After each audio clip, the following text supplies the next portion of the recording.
Okay, let's dive right in. You're trying to access a web page, maybe look up some research, and bam, you hit a brick wall.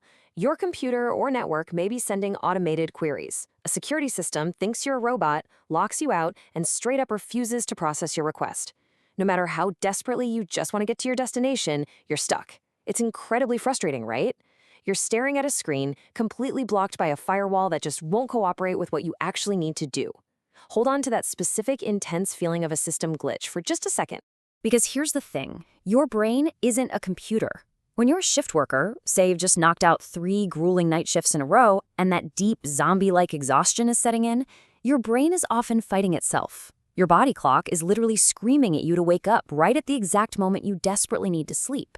And unlike that frustrating web page, you can't just click a verify button, prove you're human, and force a system shutdown. You can't just bypass your biology, you know? That biological block is incredibly stubborn. And the ways we usually try to hack our way past it, well, they're entirely wrong. So, welcome to this explainer. Today, we're unpacking the neuroscience of shift worker sleep. We're going to map out the biological mechanics of why shift worker insomnia is so incredibly difficult to overcome, why our usual quick fixes fail us, and most importantly, what the scientific evidence says actually works.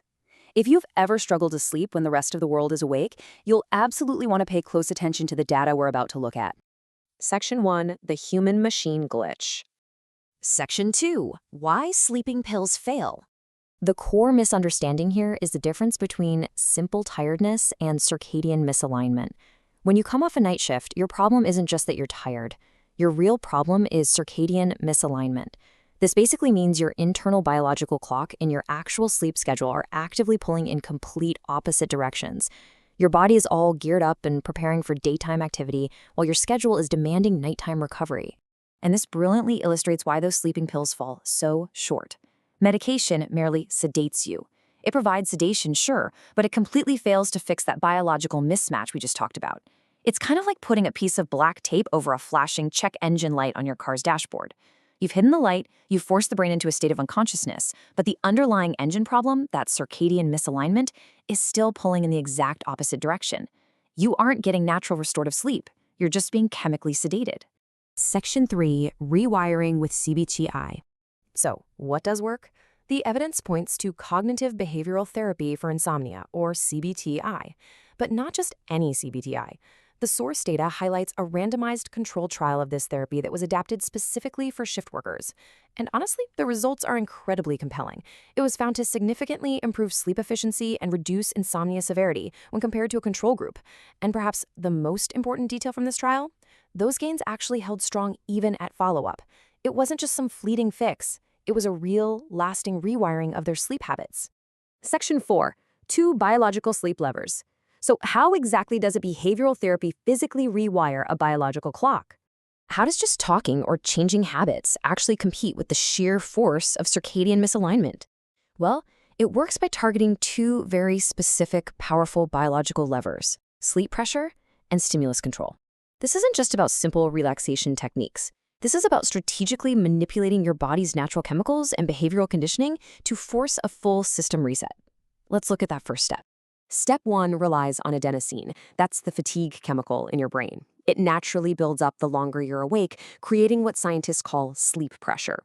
With CBT-I, you don't just go to bed and hope for the best. Instead, you actually learn to expertly time your sleep window so that this specific chemical, adenosine, is peaking right at the exact moment you lie down. You're literally using your body's own natural fatigue chemical as a heavy lever to push back against the circadian mismatch. Then we have the second lever: stimulus control. This means you have to associate your bed with sleep, not with lying awake watching the ceiling. Now I know this sounds super simple, but for a shift worker, the bed has often become a literal battleground. It's a place of anxiety, frustration, and endless tossing and turning. Stimulus control is a rigorous process of retraining your brain to break that frustrating habit once and for all.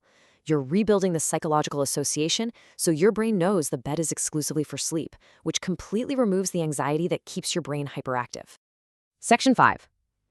Accessible sleep solutions. Now, it's absolutely wonderful to have an evidence-based therapy that works by pulling these biological levers, but there is a massive practical hurdle here: Shift workers are by definition working highly irregular hours in industrial, medical, and emergency roles where their schedules are just completely chaotic. They can't reliably make a standard Tuesday at 2 p.m. therapy appointment. The traditional healthcare model, which is designed around 9 to 5 office hours, completely fails the very people who are suffering from shift work insomnia the most.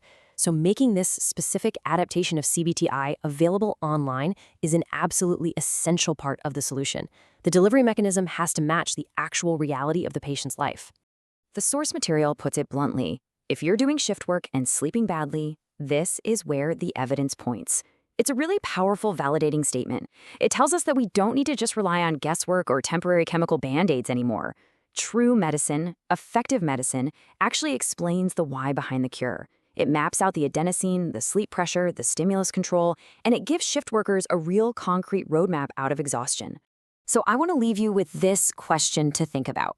If we know exactly how to fix the biological clock, and if the evidence clearly points to therapies that rewire our sleep mechanics to provide lasting relief, why are we still so quick to prescribe a temporary chemical snooze button? It's a question that really challenges our entire systemic approach to sleep healthcare.